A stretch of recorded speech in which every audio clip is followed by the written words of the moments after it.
Looking for a fun way to win up to 25 times your money this basketball season? Test your skills on Prize Picks, the most exciting way to play daily fantasy sports.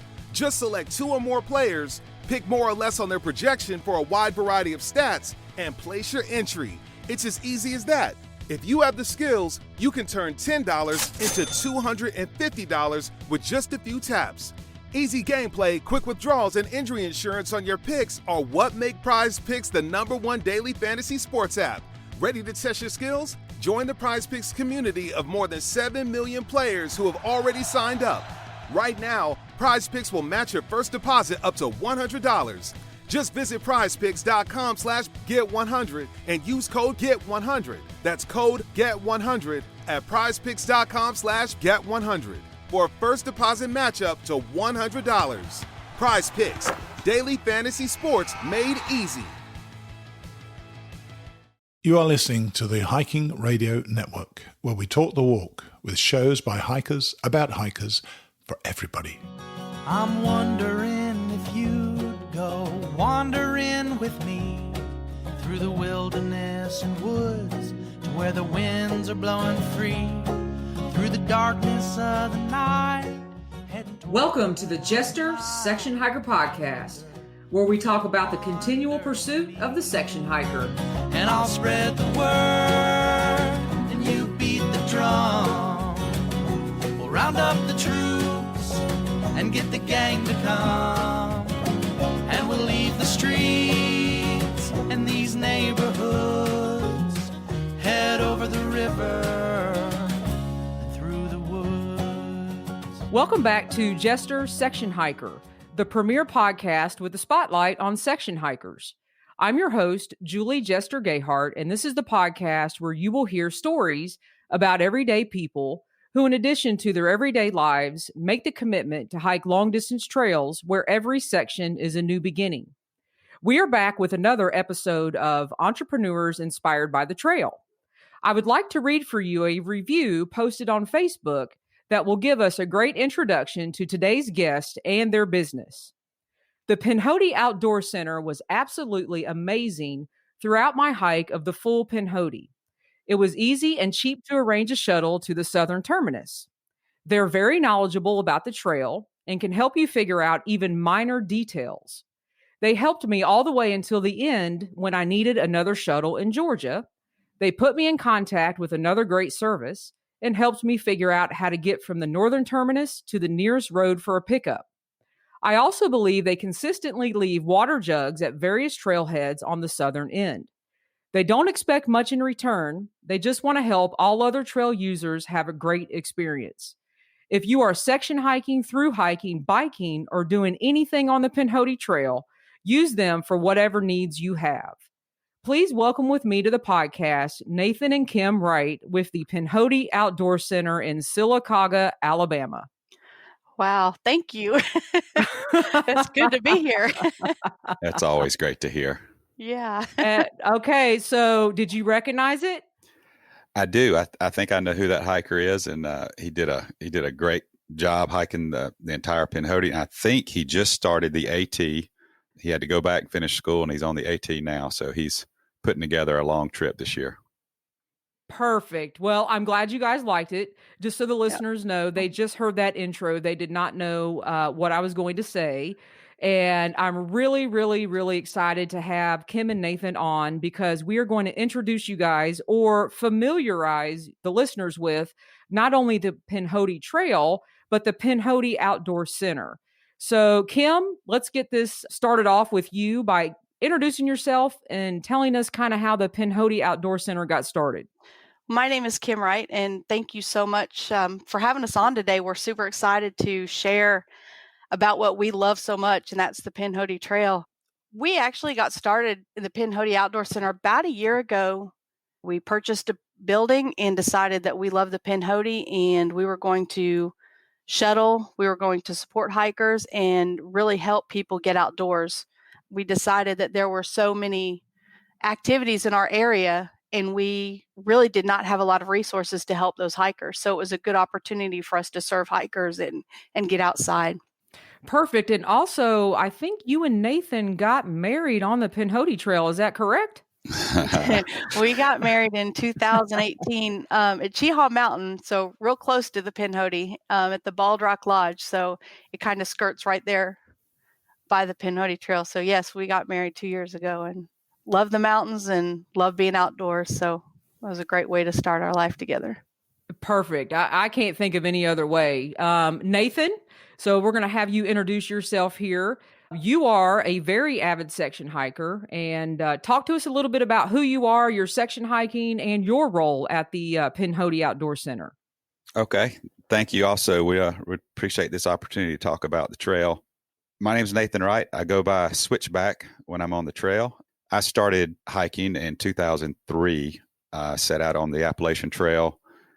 And at the time, I thought it was a through hike. And got to Gatlinburg, and some things happened in life, and decided I wasn't going to be able to make it all the way. So I ended my section that year just north of Pearisburg. So since then, I've put together some sections, some longer, some shorter than others. But I have currently made it to Monson, Maine, and I will finish this year, the summer of 2020. I will finish the 100-mile. Yes, finally. It feels like forever. But in that time, we've, like Kim said, we've learned about the Pinhoti Trail. We're very active on the southern end down here. We've grown to, first of all, learn what it is and what it means to, in the trail world, how it fits into the trail systems. And it's just an absolute beautiful trail. We can't wait to share about it. And I could talk about the Pinhoti Trail all day. So just stop me from rambling and ask me what you want to know. Well, that's what we're here to do. So a perfect lead in, Nathan. I didn't even have to lead into it. So let's talk a little bit about the actual Pinhoti Trail itself. And Nathan, if you'll help us out with that. So where is the Pinhoti Trail? Sure. So we live in a little town called Sylacauga, and I told Kim, I said, once we get married, kids will graduate in a few years, we'll move up to the Appalachian Trail to be in the mountains, serve some hikers in that regard. And we got involved in some organizations and learned about a little mountain called Flag Mountain. And if you haven't been to Flag Mountain, I highly encourage it. It's a beautiful CCC camp. And come to find out, it's actually the southern terminus of the Pinhoti. So it starts in a little town called Wagufka, Alabama. It's just south of Sylacauga, and it goes for 350 miles approximately, heading northeast up into the Cohuttas just above Ellijay, Georgia, and it dead ends into the Benton MacKaye Trail. So the Pinhoti runs Alabama, Georgia into the Benton MacKaye, and from there you can actually turn east on the BMT and hit Springer. So you can connect the Appalachian Trail from here. So how is the terrain on the Pinhoti Trail?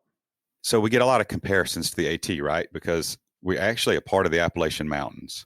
So Flag Mountain is the last Appalachian mountain to reach 1,000 feet in the south.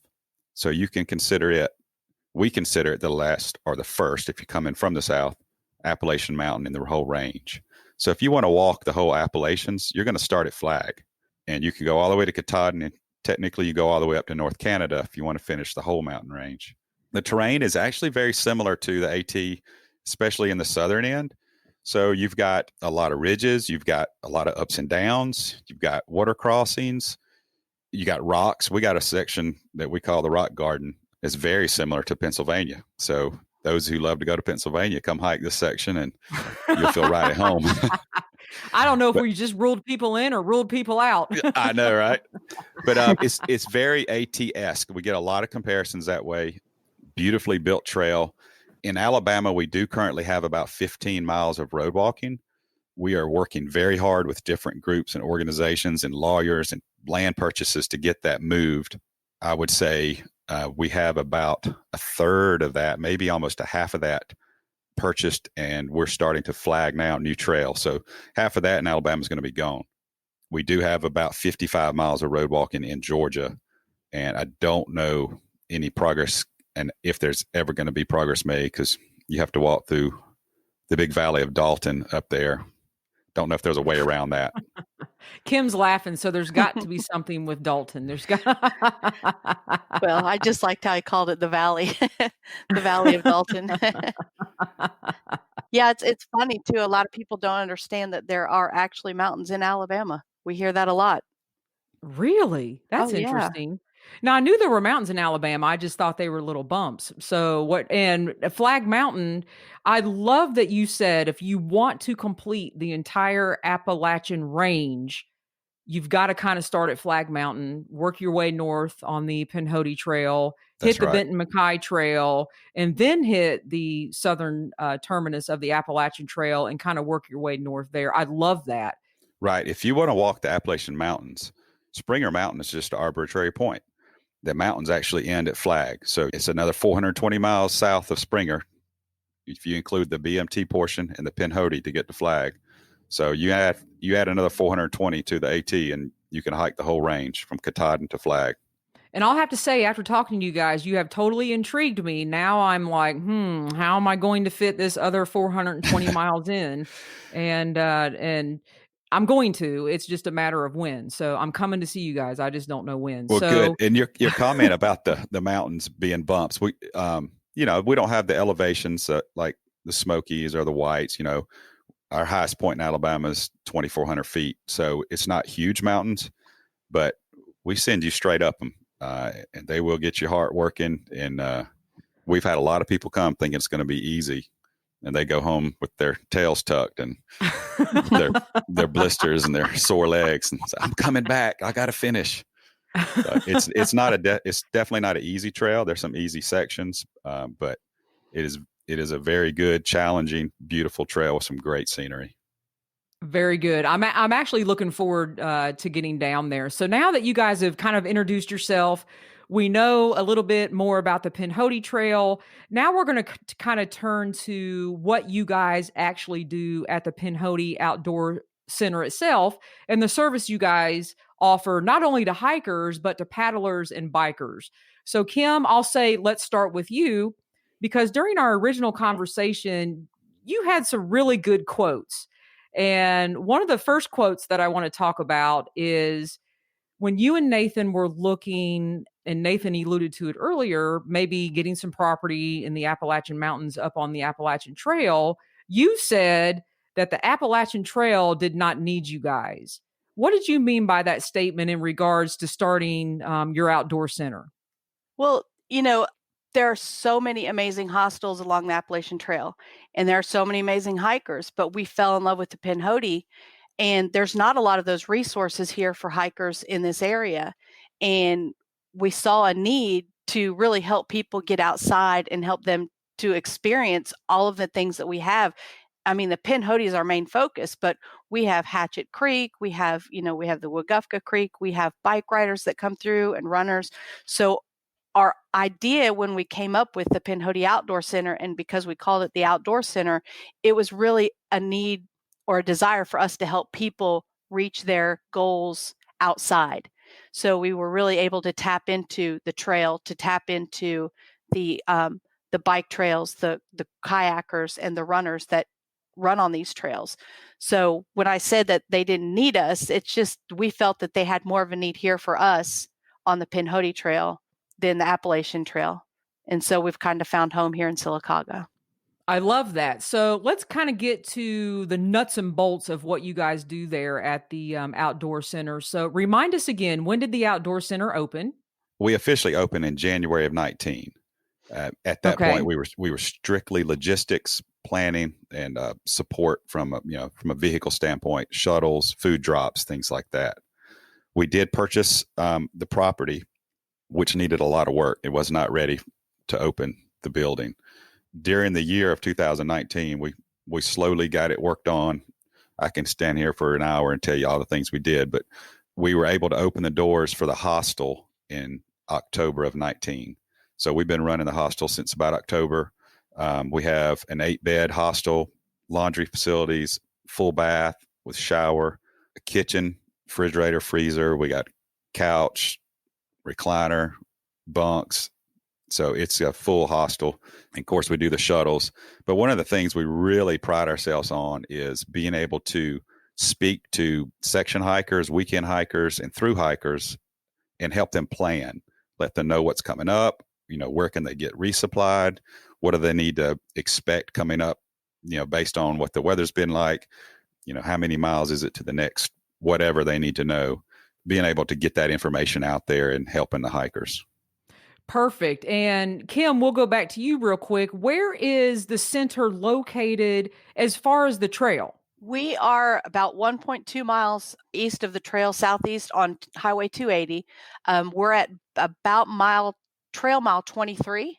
So we're really close to the trail and really about a good 2-day hike in, which has been really great for hikers, giving them the opportunity to get those trail legs underneath them, repair a few blisters, resupply a little bit, and recover from a couple of days that they weren't expecting.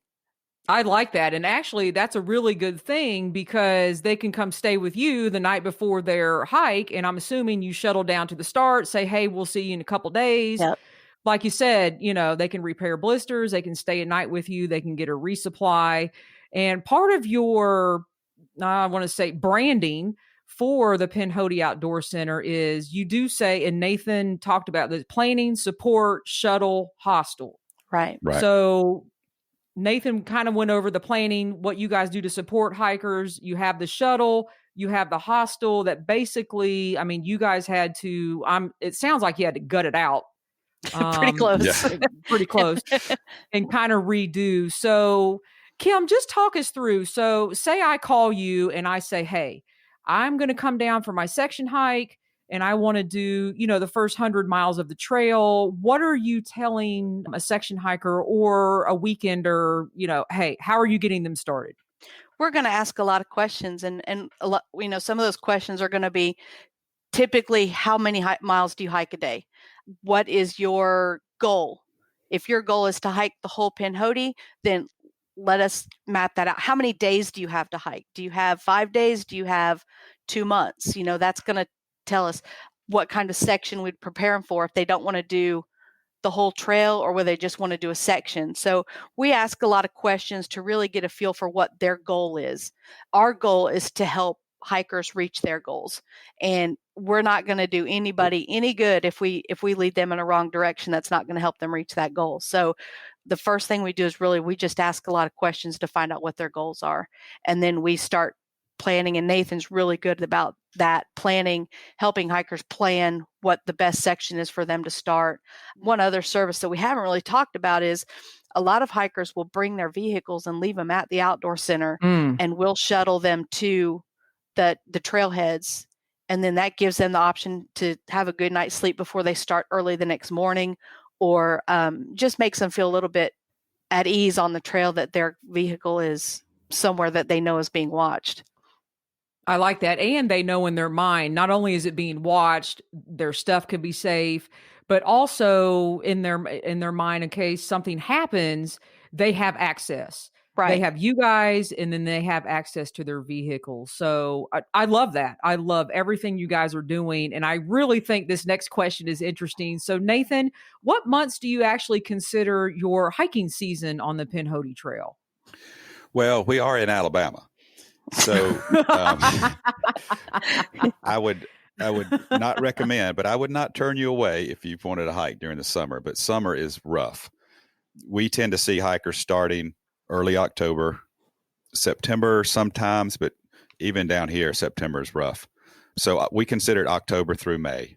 Believe it or not, we have a lot of hikers that start Christmas Day or New Year's Day and do winter hikes here because it's not unbearable here in the winter. You do have to be able to handle the freezing temperatures, but it's definitely doable. And I think, Kimm, you mentioned to me something that I thought was extremely intriguing, especially for people that might be in between a large section hike and they're close to Alabama or not, far from Alabama. You said you can complete the Pinhoti if you hike every weekend in a year. What was that statistic? Well, we were looking at the mileage on the Pinhoti, and if you were to just pick a weekend and you look at the 13 sections of the trail, and you can hit a section every weekend and add a week, there's a couple you can double up on, you could actually finish section hiking the Pinhoti in a year. I love that. And that's another, so you could, if you decide, hey, I'm going to go on this big section hike on the Appalachian Trail, But now you're going to know that you've got to complete all the Southern Appalachians, which includes the Pinhoti Trail. You can use that as training. Right. Before you even, decide anything else you're going to do. I think that's great. And even if you take out those 3 hot months in the summer, you can still double up a couple of those sections, very doable to do 18 to 25 miles in a weekend and still complete it in that year's time. And what if somebody wanted to, some people call it day hiking the entire trail. Some people call it slack packing the entire trail. If you're willing to do the miles, are the roads accessible to either day hike or slack pack the trail? Yes and no. I mean, it depends on how many miles you can do, right? So there's definitely places to pick you up at every trailhead. Sometimes you may have to go 15, 18 miles to get there.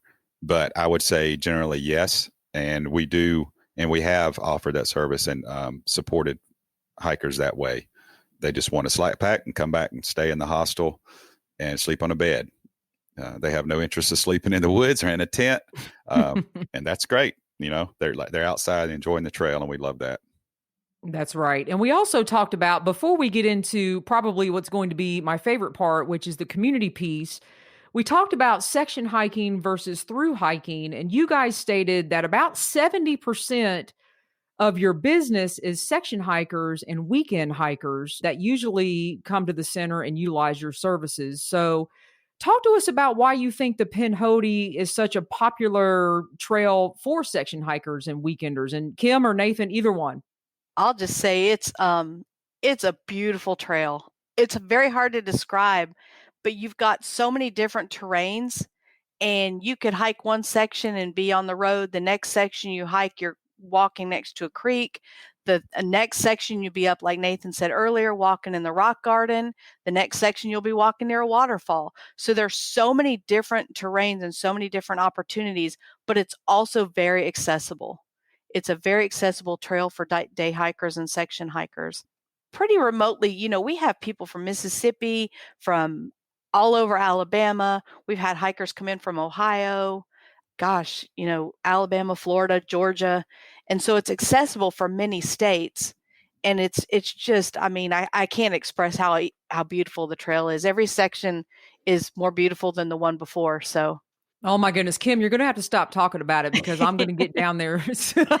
I'll get my calendar and you just come on down. And It's definitely intriguing because I love the Appalachian Mountains and just completing the southern part. And anybody listening to this is going to go, okay, now I'm going to really have to think this through. And you guys have an amazing center there with full services for anybody that wants to section hike, weekend.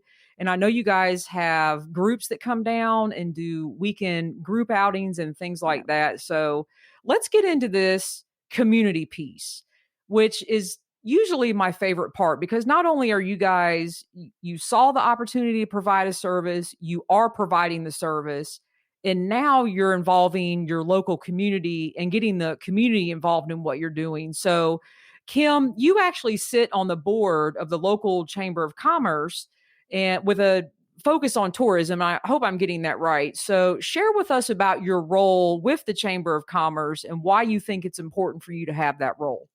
Nathan and I both spend a lot of time giving back to our community, whether it be through the school systems or through the, and the Chamber of Commerce is something I truly believe in for any city, because they really help motivate businesses to get involved in the community, as well as people give them a place to go and visit and learn about the communities they're visiting. And tourism is especially important to me because of the trail and because we are sitting on a gold mine as far as just the beauty and the gem of the trail itself. And it's very exciting for me to be part of the chamber, to be able to share that trail, share the impact that it will have on the community, and then be able to teach our community about how amazing the trail systems are that we have in town. We've been very surprised in the past few years that you bring up the Pinhoti Trail and there's people in our own community that have never heard of it before. So it's really about an opportunity to educate a lot of our citizens in the area, but it's also a way for us to be able to give back to the community that we've grown to love so much.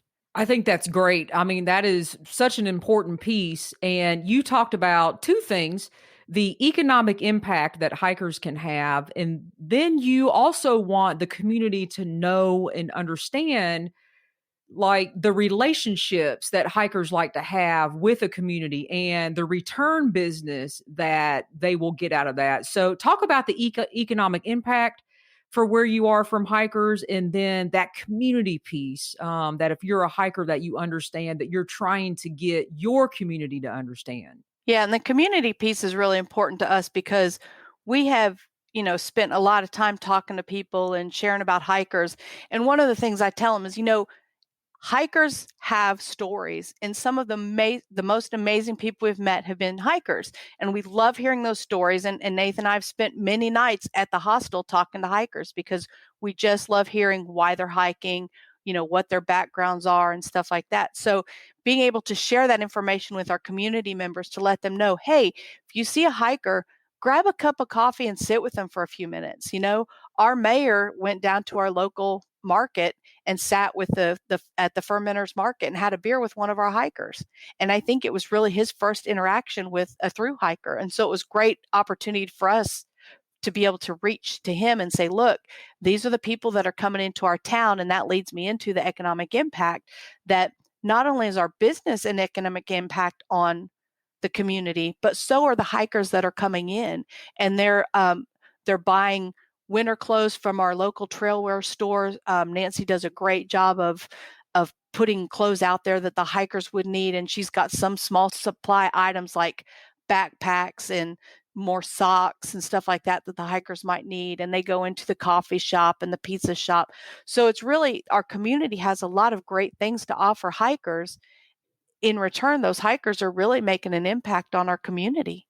I love that. And Nathan, you are also involved in the community. I want to make sure I get this right. You are the co-chairman of the board for the Alabama Hiking Trail Society. So talk to us about your role there and why it's important for you to be part of that. That's correct. So give you a little bit of backstory here. That I mentioned Flag Mountain earlier. Flag Mountain actually belongs to the state forestry department, but they don't have the means or funds to run it. So the Alabama Hiking Trail Society, which is a statewide nonprofit organization that's sole mission is to build and maintain trails throughout the state. We entered an agreement with the state forestry to open Flag Mountain to the public, caretake it, maintain it, improve it. So AHTS, the Alabama Hiking Trail Society, has that mountain. We have a 24/7 caretaker that lives there. He's actually a famous hiker by the name of Nimblewheel Nomad. Well, now I got to come visit Nimblewheel. I know, right? You got to come visit. You're holding out on us. Come on. we got to keep some things kind of tight. We can't divulge everything all at once. He loves hikers. Let me tell you, when you come through the Pinhoti, he's right there. He's going to grab you and want to talk to you. So he's at mile 1. Yep. Hurt his feelings if you don't stop and say, hey. That's right. Wow. And so he's at mile 1. All right. Yep. You go right through the CCC camp at the cabins, and he lives in one of those cabins that was built in the 30s. And we've been remodeling back to historic specs with the state. We're finishing remodeling the fire tower. We're building a bathhouse. We're building a shop. We've got the grounds made up. I mean, it's just a beautiful place. Got to go visit that. So when we started volunteering at Flag Mountain, learning about, that's how we got introduced to the Pinhoti. That's how we got introduced to Alabama Hiking Trail Society. And we just jumped in with both feet.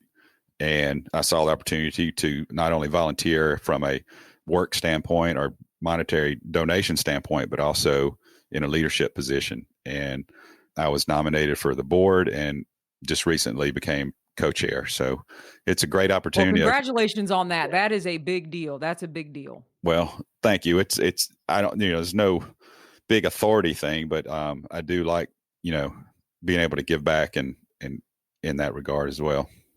And you guys also do, with your local chapter, which is the Lower Pinhoti Flag Mountain chapter, you guys also, in addition to what you're doing there at Flag Mountain at the CCC camp, you also maintain the first 60 miles of the trail starting there at the southern terminus. So talk to us a little bit about your role with that. Right. So the AHTS, like I mentioned, it's a statewide organization. We have chapters all over the state. And our local chapter, which I happen to be the coordinator for. It's called the Lower Pinhoti Flag Mountain Chapter. We cover the first 60 miles of the Pinhoti. And I say that we do maintenance, work days, work groups throughout the trail, along with some other maintainers in the area. We have some great trail maintainers in Alabama, which is, it's amazing. We could call in a down when tree. They're saying that about I want the trail maintainers to know there are grins from ear to ear when they're talking about the trail maintainers. So, yes, we have the best. They Nathan, are awesome. Tell them real quick before you go on. Tell them stories about, or tell stories about phone calls about trees down. Yeah, well, talking to hikers and sending them off in a trail, say, hey, if you see a bad tree down, shoot me a text.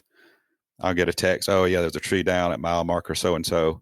Well, I'll put it out to the maintainers group, and there'll be people out there that day cutting it up. It'll be done in 2 hours. And they just amazing. They attack it. It's awesome. So they fight over it. Yeah, they compete. They do compete. It's fun. They're amazing though. They really are a good group. And we do reroutes. Like this whole past week was our work week. We worked on a reroute to get the trail off of a Jeep road. We were able to do that. So got it rerouted, not only flagged and dug in and built some stairs. I mean, so it's hard work. Anybody who's done trail maintenance work knows it's really hard work, but it's very rewarding when you get to see the final thing and you upload the new map to Guthook, puts it on the app, and there it is, and everybody starts using it. It's fun to watch. And that was the other thing, too, that I failed to mention back in the logistics part is that the Pinhoti Trail is actually on the Guthook app. So that has also been valuable for you guys as well. It has been. It brought a whole new audience to the Pinhoti, and it hasn't been a very well-known trail, unfortunately. But when Guthook released the trail on the app, it was we saw a flood of people. So, let's check this place out. So it's been great. Well, that is really cool. I was going to ask you this next question, Nathan, but I think I'm going to ask Kimm. Okay. Because you're not going to talk about it. So I first heard of the Pinhoti Trail several years ago because there is a 100-mile ultra marathon on that trail. And you guys are also involved in that. So, and Nathan, you're involved a little bit different way that Kimm will talk about. And she's laughing. So Kimm, talk to us a little bit about that race, your guys' involvement, and Nathan's not going to admit it, but he's also something else. So go for it, Kimm. My husband is an ultra trail runner, and he will not. He will not admit it. His first true love is hiking, and I'll brag on him a little bit. Last weekend, he just finished the Cheehaw 50K, so he ran 36 miles. 32. I'm sorry, 32. My bad. Well, what's another 4? If you run 32, if you would have seen him at the end, 4 miles probably would have broke him. That's right. But he did an amazing job. And, like I said, his first love is hiking, and that's what he claims to be. So that's why we tease him about being an ultra runner. But we also do a lot with the Pinhoti series. We're based out of here in Sylacauga. And one of the things we love to do for the past 2 years is we run one of the aid stations at mile 69 on the Pinhoti 100 race. So we have that connection, and that's kind of how Nathan fell in love with trail running, is through watching those poor runners at mile 82 run right at 98, running right past our house Sunday morning, and Nathan looking at him like, what in the world is wrong with you? And where, because I mean, at mile 98, they look kind of like death coming out of the street. But it's, it definitely got him intrigued and us intrigued in helping out that, the Pinhoti series. So that's been a lot of fun. And when is that race? Is that in the fall? I can't remember. It's always the first weekend of November. Now you'll notice which one chimed in when he knew the race was. So that would be the ultra runner. No. So listen, Kimm and Nathan, this has been absolutely amazing. I mean, you guys are so much fun. I mean, I could probably spend another hour talking to you guys on here. Thank you for, reaching out, wanting to be on the podcast. I love that we're talking about the Pinhoti Trail. I love that we're talking about the services that you guys are offering, what you guys are doing for your local community. And I thought we could sign off by having each one of you kind of give your thoughts and your overall goals for the business and what you want the listeners to hear. So, Kimm, let's start with you. Yeah, thanks so much again for having us on. I think for me, we started the business and our goal is to help you. Like I said earlier, our goal is to help you reach your goal. And so our mantra from the beginning has kind of been run, bike, paddle, hike, and get outdoors. And that kind of says all of what we do. We want you to know that we're going to be here to support you in whatever it is that you want to do outside, whether that's individually, as a family, as a group, or, however it is you want to do it. Let's get you outside and let us help you do that. Perfect. Nathan? Yeah, she said it. What I want to get across is if you got questions about the Pinhoti, we'd be glad to answer them. We don't charge for you to call us. Call us. Let's talk about it. Help you figure out a trip. Whether we help you in any other way or not, it's not a big deal to us. We want to get people on the trail. We want to educate people on how to use the trail properly. We didn't mention this, but we're both Leave No Trace trainers. So that's very important to us in how people treat the trail. So we try to throw that into conversations with hikers. So we just want to do everything we can to get people out there. And that's what we're about. I think it's great. And 100%, I'm going to have y'all's information in the show notes. But as the listeners are hearing this, Kimm or Nathan, how do they get a hold of you? Say we've got somebody that wants to call you, right now. What do they need to do? You can call us directly. You can list that number. I can tell you now it's 205-202-9525. We are on Facebook and Instagram, and we can be found at PinhotiOutdoorCenter.com. Perfect. Again, this has been so fun. I can't thank you both enough for being on the podcast, sharing about the Pinhoti Trail itself, sharing about who you are and what you guys offer at the Pinhoti Outdoor Center. Thank you very much, Kimm. Thank you very much, Nathan. I really appreciate it. Thank you. We'll see you soon here in Sylacauga. Yes, you will.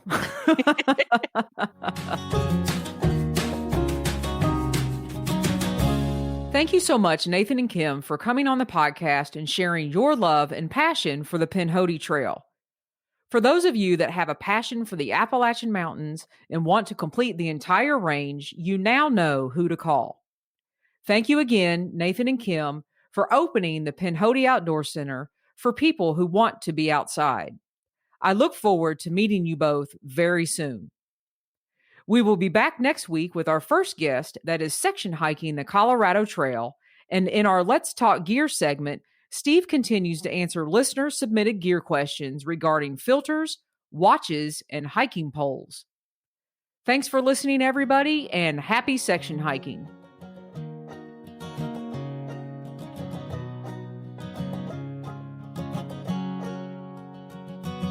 I'm wondering if you'd go wandering with me through the wilderness and woods to where the winds are blowing free, through the darkness of the night, heading toward the morning light.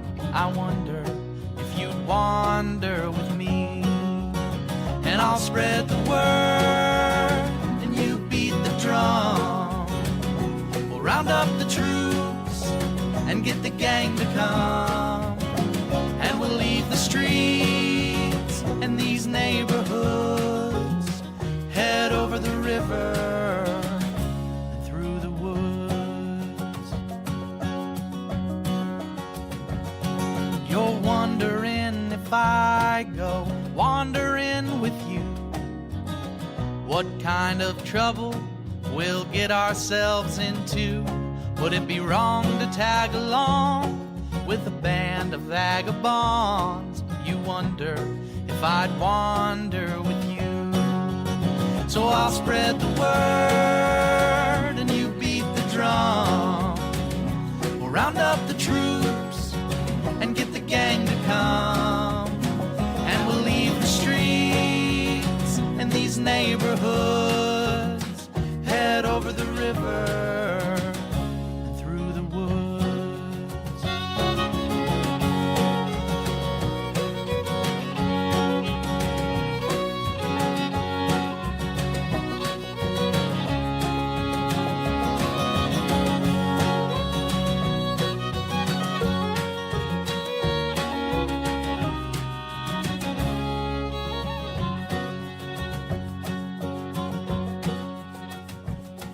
I'm wondering if you'd come wandering my way.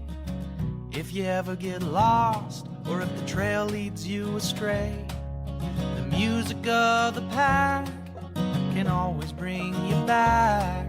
I wonder, can we wander away?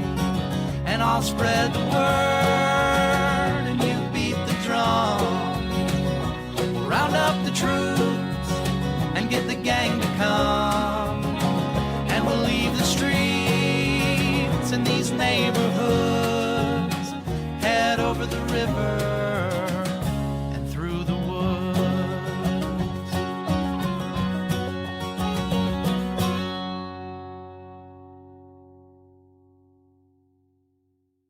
Looking for a fun way to win up to 25 times your money this basketball season? Test your skills on Prize Picks, the most exciting way to play daily fantasy sports. Just select 2 or more players, pick more or less on their projection for a wide variety of stats, and place your entry. It's as easy as that. If you have the skills, you can turn $10 into $250 with just a few taps. Easy gameplay, quick withdrawals, and injury insurance on your picks are what make Prize Picks the #1 daily fantasy sports app. Ready to test your skills? Join the Prize Picks community of more than 7 million players who have already signed up. Right now, Prize Picks will match your first deposit up to $100. Just visit prizepicks.com/get100 and use code GET100. That's code GET100 at prizepicks.com/get100 for a first deposit match up to $100. Prize Picks, daily fantasy sports made easy.